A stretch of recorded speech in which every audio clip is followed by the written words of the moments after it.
Welcome to my YouTube channel MD classes. Students, आज का जो हमारा टॉपिक है इलेक्ट्रोमैग्नेटिक इंडक्शन से method of generating induce EMF. सभी बच्चे बड़ा अच्छे से पढ़ाई कर रहे हैं, मुझे पता है, और रेगुलरिटी आप हमारी वीडियोस में आपको डाल रहा हूं, यूट्यूब पे जरूर देखिएगा। कहीं कोई प्रॉब्लम हो, आप लोगों के लिए तैयार हैं। जो भी आपको लगे कहीं कोई इशू हो तो आप मुझे तुरंत बताएंगे कमेंट सेक्शन में। आगे की वीडियोस भी हम अपलोड करते ही रहेंगे। तो आज का हमारा टॉपिक है method of generating induce EMF. Students, ये जो टॉपिक है मतलब इंड्यूस ईएमएफ कैसे जनरेट होता है। अल्टरनेटिंग करंट की शुरुआत यहीं से होती है। चैप्टर नंबर 7 की शुरुआत इसी टॉपिक से होती है। तो इसको हम चैप्टर नंबर 6 में बता रहे हैं। जब हम चैप्टर नंबर 7 की शुरुआत करेंगे तो यहीं से हम अल्टरनेटिंग करंट को लेंगे। Students, method of generating induce EMF. Induce EMF कैसे बनता है, तो यहां पर इंड्यूस ईएमएफ के बारे में बताने वाले हैं कि इंड्यूस ईएमएफ, इंड्यूस करंट कैसे बनता है। सुनो भाई, सबसे पहले इंड्यूस ईएमएफ जनरेट करने के 3 मेथड हैं। इंड्यूस ईएमएफ जनरेट करने के 3 मेथड हैं।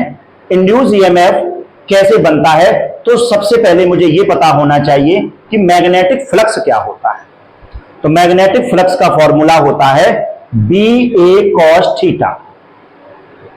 अब मैं आपसे अगर यह बोलूं कि मैग्नेटिक फ्लक्स जो है वो किस मेथड से, किन किन मेथड से चेंज होता है, तो सबसे पहले magnetic flux phi is equal to होता है BA cos थीटा, जिसमें B होता है मैग्नेटिक फील्ड, A होता है एरिया और थीटा होता है B और A के बीच एंगल। तो इसको हम बोलते हैं चेंजिंग द रिलेटिव ओरिएंटेशन। मतलब मैग्नेटिक फ्लक्स चेंज करने के 3 मेथड हैं।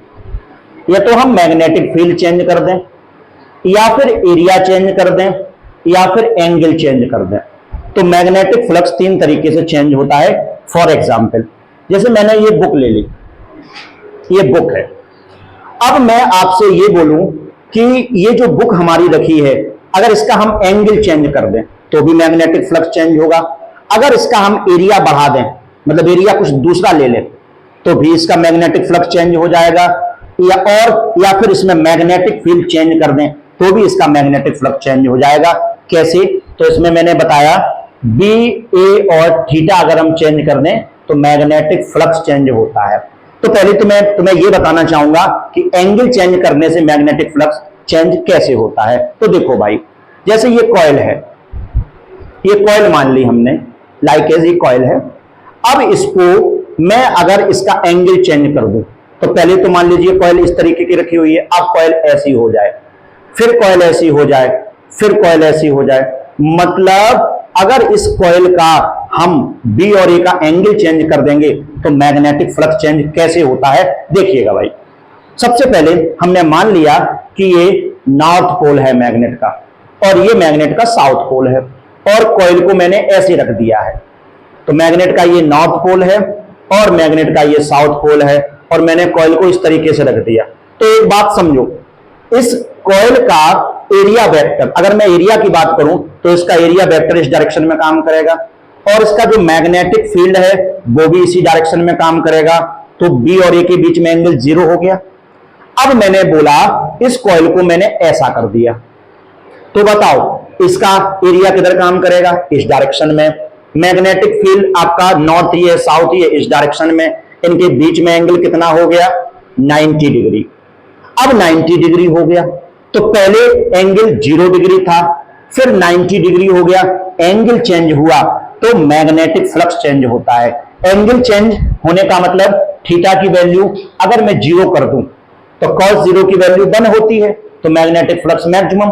अगर मैं थीटा की वैल्यू 90 कर दूं, cos 90 की वैल्यू 0 होती है, तो मैग्नेटिक फ्लक्स मिनिमम। तो कभी मैग्नेटिक फ्लक्स 0 होगा, कभी मैग्नेटिक फ्लक्स मैक्सिमम होगा। तो यही जो है मैग्नेटिक फ्लक्स का चेंज करना हो गया। तो मैग्नेटिक फ्लक्स बी, ए और थीटा चेंज करने से मैग्नेटिक फ्लक्स चेंज होता है। अब सुनो, अब इस बात को समझाने के लिए मैंने यहां पर एक फिगर बनाया है। देखो क्या बनाया है, देखते जाओ। सबसे पहले मैंने एक कॉइल ले ली, तो यहां पर ये PQRS मैंने कॉइल ले ली। अब बताना बेटा, इसका एरिया वेक्टर किस डायरेक्शन में काम करेगा, इसके perpendicular. Magnetic field by chance हमने ऐसा मान लिया है, ऐसा है मैग्नेटिक फील्ड काम कर रहा है, मतलब ये नॉर्थ पोल होगा कहीं ना कहीं, यहां पर साउथ पोल होगा, तो हमने मान लिया कि इसका मैग्नेटिक फील्ड ऐसा काम कर रहा है, इसका एरिया वेक्टर इस डायरेक्शन में काम कर रहा है। तो बताओ इनके बीच एंगल कितना हो गया, थीटा हो गया। तो अगर एंगल थीटा है तो इसी बात को मैं समझा रहा हूं। लेट अस कंसीडर PQRS एक कॉइल है, यूनिफॉर्म मैग्नेटिक फील्ड में रखी है। यूनिफॉर्म मैग्नेटिक फील्ड मान लीजिए कांस्टेंट मैग्नेटिक फील्ड है, उसमें ये रखी है। थीटा क्या है, एंगल बिटवीन बी और ए के बीच में एंगल थीटा है। Show magnetic flux link with coil. सभी बच्चे जानते हैं मैग्नेटिक फ्लक्स कितना लिंक करेगा, phi equal to N B A cos theta. अब आप कहोगे सर एन क्या है, एन बेटा नंबर ऑफ टर्न्स होते हैं। एन क्या होते हैं, नंबर ऑफ टर्न्स। मान लीजिए इस कॉइल में नंबर ऑफ टर्न्स एन है, तो एन का मल्टीप्लाई कर दो। अगर नंबर ऑफ टर्न्स 1 होता है तो एन की जगह पे 1 कर लेते हैं, अगर अब नंबर ऑफ टर्न्स एन होते हैं तो एन कर लेते हैं। अब देखो थीटा की जगह पर मैंने ओमेगा टी लिया। ओमेगा टी देखो थीटा की जगह पर कैसे आता है, देखते जाइए भाई। आपने 11th में एक टॉपिक पढ़ा है, omega is equal to angular velocity is equal to angular displacement upon time. Angular displacement upon time, तो एंगुलर डिस्प्लेसमेंट एंगल ही तो होता है, तो थीटा इज इक्वल टू हो जाएगा ओमेगा इनटू टी। ओमेगा क्या है, मान लीजिएगा ओमेगा एंगुलर वेलोसिटी से ये कॉइल घूम रही है, तो एंगल कितना बनाया टी टाइम में, ओमेगा इंटू टी के बराबर। तो थीटा की जगह पर हो गया ओमेगा टी, तो हमने यहां पर रख दिया, तो phi is equal to N B A cos omega t. अब आप एक बात समझिएगा, फेराडे लॉ क्या कहता है। फेराडे लॉ कहता है induce EMF is equal to minus d phi upon d t. तो ये माइनस साइन हमने लगा, पहले से लगा होता है, d phi upon d t. अब सभी बच्चे स्पेशली बायो के स्टूडेंट्स बहुत अच्छे तरीके से समझेंगे, डिफरेंशिएशन का कॉन्सेप्ट है। तो d phi d upon d t, phi की जगह पर मैंने रख दिया है एन बी ए, थीटा की जगह पर ओमेगा टी, तो N B A cos omega t. अब कॉस ओमेगा टी, तो यहां पर एन कांस्टेंट हो गया, बी कांस्टेंट हो गया, ए कांस्टेंट हो गया, इसको बाहर कर लिया। अब डिफरेंशिएशन किसका हुआ, कॉस ओमेगा टी का। तो याद रखना कॉस ओमेगा टी का जो डिफरेंशिएशन होता है माइनस साइन ओमेगा टी, और ओमेगा टी में ओमेगा जो होता है, ओमेगा टी का दोबारा डिफरेंशिएशन किया जाता है, वो ओमेगा होता है, वो बाहर आ जाता है। तो E इक्वल टू आ गया माइनस, और ये माइनस प्लस हो गया, तो N B A omega sine omega t. N B A omega को बच्चों बोलते हैं ई नॉट। क्या बोलते हैं, ई नॉट। यहां पर ई नॉट क्या है, ई नॉट को बोलते हैं peak value of induce EMF.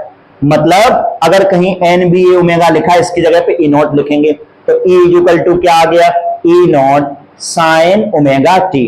E nought को हम बोलते हैं peak value of induce EMF. Students induce EMF का मुझे मतलब इंड्यूस ईएमएफ निकालना था। इंड्यूस ईएमएफ कैसे बनता है, तो हमारा इंड्यूस ईएमएफ आ गया E equal to E not sine omega t, जिसमें ई नॉट जो होता है peak value of induce EMF होता है। अब जब हम ईएमएफ के जनरेशन की बात कर रहे हैं तो वहां पर करंट भी बनती है। देखो इलेक्ट्रोमैग्नेटिक इंडक्शन में यही तो होता है, सबसे पहले ईएमएफ बनता है, फिर इंड्यूस करंट बनती है। तो इंड्यूस करंट कैसे निकाली जाएगी, I equal to E upon R. तो ई की वैल्यू हमारी E not sine omega t, ये देखो लिख रखा है, I equal to E upon R. तो ये आपका ई है और ये आर है, तो ई की जगह पर क्या हो गया, E not sine omega T. और बच्चों ई नॉट अपॉन आर को हम बोलते हैं आई नॉट।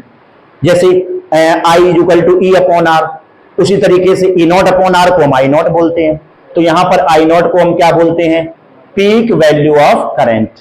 तो यहां पर अगर मैं करंट के टर्म्स में बताऊं, इंड्यूस करंट के टर्म्स में बताऊं, तो क्या बनेगा, I is equal to I naught sine omega t. यही अल्टरनेटिंग करंट का फॉर्मूला है। तो चैप्टर 7 की शुरुआत इस टॉपिक से होती है। अल्टरनेटिंग करंट क्या है, यही जो इक्वेशन बनी है I is equal to I naught sine omega t. इसमें साइन ओमेगा टी मतलब करंट साइन के टर्म्स में होती है, साइन फॉर्म होता है। साइन फॉर्म कैसा होता है, अब इसको हम आगे बता रहे हैं। तो जो अल्टरनेटिंग करंट होती है वो साइन के टर्म्स में कैसे होती है, साइन फॉर्म कैसा होता है। देखो भाई, सबसे पहले मैंने एक ग्राफ बनाया है E और I का, E and I with omega t, मतलब एंगल के साथ में करंट कैसे चेंज होती है, यही हम तुम्हें डिस्क्राइब कराना चाह रहे हैं। तो सबसे पहले याद रखिएगा, देखो बेटा, इस बात को समझाने के लिए मैं कुछ बात यहां पर कर रहा हूं, ध्यान से सुनेंगे। अगर मैंने अभी बताया I इज इक्वल टू क्या होता है, आई नॉट साइन ओमेगा टी। अगर मैं ओमेगा टी की वैल्यू मान लीजिएगा 0 रख दूं, ओमेगा टी की जगह पे क्या रख दूं, 0। ओमेगा टी क्या है, एंगल। मान लीजिएगा एंगल में 0 रख दूं, तो आई की वैल्यू बताओ बेटा किसके बराबर होगी, 0 के बराबर होगी। अगर मैं ओमेगा टी की जगह पर पाई बाई 2 रख दूं, तो आई की वैल्यू किसके बराबर होगी, आई नॉट के बराबर होगी। क्यों, क्योंकि साइन पाई बाई 2 की वैल्यू 1 होती है। अगर मैं ओमेगा टी की जगह पर पाई रख दूं, फिर आई की वैल्यू 0 हो जाएगी। क्यों, क्योंकि साइन पाई की वैल्यू क्या होती है, 0 होती है। अगर मैं ओमेगा टी की जगह पर दोबारा क्या रख दूं, 3 पाई बाई 2 रख दूं, 3 पाई बाई 2 रख दूं, तो आई की वैल्यू अब नेगेटिव में हो जाएगी। क्यों, क्योंकि 3 पाई बाई 2 की वैल्यू -1 होती है। तो इसका मतलब अल्टरनेटिंग करंट वह करंट है, यहीं से अल्टरनेटिंग करंट की डेफिनेशन स्टार्ट होती है। अल्टरनेटिंग करंट वह करंट है whose magnitude change with time, जिसका मैग्नीट्यूड टाइम के साथ में बदलता हो लेकिन डायरेक्शन रिवर्स हो जाए। तो इस बात को मैंने यहां समझाया है। तो सुनो, पहले मैंने एंगल ओमेगा टी की वैल्यू 0 रखी, तो करंट की वैल्यू 0। ओमेगा टी की वैल्यू पाई बाई 2 रखी, तो करंट की वैल्यू मैक्सिमम आई नॉट के बराबर। फिर मैंने ओमेगा टी की जगह पे पाई रखा, फिर 0। फिर ओमेगा टी की जगह पर 3 पाई बाई 2 रखा, फिर नेगेटिव में आ गई। फिर 2 पाई रखा, फिर 0। तो इसी तरीके से अल्टरनेटिंग करंट कभी मैग्नीट्यूड मैक्सिमम, कभी 0, फिर मैक्सिमम, फिर 0, फिर मैक्सिमम, फिर 0, फिर मैक्सिमम, यही करंट अल्टरनेटिंग करंट है। अल्टरनेटिंग करंट की जो डेफिनेशन यही है, जिसका मैग्नीट्यूड टाइम के साथ में बदलता हो लेकिन direction reverse periodically. Reverse periodically का मतलब यह होता है जो टाइम के साथ में इसकी जो वैल्यू है वो चेंज होती जा रही है, यही अल्टरनेटिंग करंट है। तो मैंने क्या बताया, यहां पर करंट मैक्सिमम, यहां 0, यहां मैक्सिमम, फिर 0, फिर मैक्सिमम, नेगेटिव में मैक्सिमम, फिर 0, फिर मैक्सिमम, यही अल्टरनेटिंग करंट है। स्टूडेंट्स, अल्टरनेटिंग करंट को डिटेल में हम आगे की जो आपका चैप्टर है, न्यू चैप्टर अल्टरनेटिंग करंट को हम प्रॉपर डिस्क्राइब करेंगे। सभी बच्चे, अभी हाफ ईयरली का टाइम है, स्टूडेंट बड़ा एंजॉय से पढ़ाई करिए, कहीं कोई टेंशन नहीं होनी चाहिए आपकी। आप स्टूडेंट बोलते हैं कि सर कैसे पढ़ाई करें, तो सभी बच्चे पहले आप थ्योरी का पोर्शन कवर करें। जब आप थ्योरी का पोर्शन कवर कर लें, उसके कॉन्सेप्ट को पढ़ें। जब आप कॉन्सेप्ट क्लियर हो जाएं, फिर आप एक एक करके न्यूमेरिकल करना स्टार्ट कर दो। यही बहुत सिंपल तरीका होता है। थ्योरी की कॉन्सेप्ट कवर कर लो, पहले कॉन्सेप्चुअल कॉन्सेप्ट जितने भी कवर कर लो, उसके बाद न्यूमेरिकल्स को स्टार्ट कर दो उसी टॉपिक से। स्टूडेंट, आप यकीन मानिएगा, अगर आप इस तरीके के रूल्स को फॉलो करते हैं तो आपके मार्क्स 95 प्लस भी आ सकते हैं। लेकिन कंडीशंस यही है, कॉन्सेप्ट क्लियर करें, फिर न्यूमेरिकल पे फोकस करें। बोर्ड का एक पैटर्न कॉन्सेप्चुअल आ रहा है, कॉन्सेप्चुअल क्वेश्चन में ज्यादा ध्यान दिया जा रहा है, तो कॉन्सेप्चुअल क्वेश्चन को ज्यादा फोकस करें। न्यूमेरिकल पोर्शन को स्ट्रॉन्ग कैसे बनाएं, न्यूमेरिकल पोर्शन को स्ट्रांग बनाने के लिए एक ही तरीका है, आप ज्यादा से ज्यादा पहले कॉन्सेप्ट पढ़ें, फिर उनसे रिलेटेड न्यूमेरिकल को देखें। और जब न्यूमेरिकल से आपको प्रॉब्लम कभी कभी दिक्कत जैसी लगेगा तो कुछ नहीं आ रहा एकदम, तो बस थोड़ा सा फोकस करते रहें, एक बार समझ में नहीं आया दोबारा उसमें लग जाएं। तो कोशिश जब आप करेंगे तो ऑटोमेटिकली कोई भी कॉन्सेप्ट अच्छे से आ सकता है। Thank you for watching.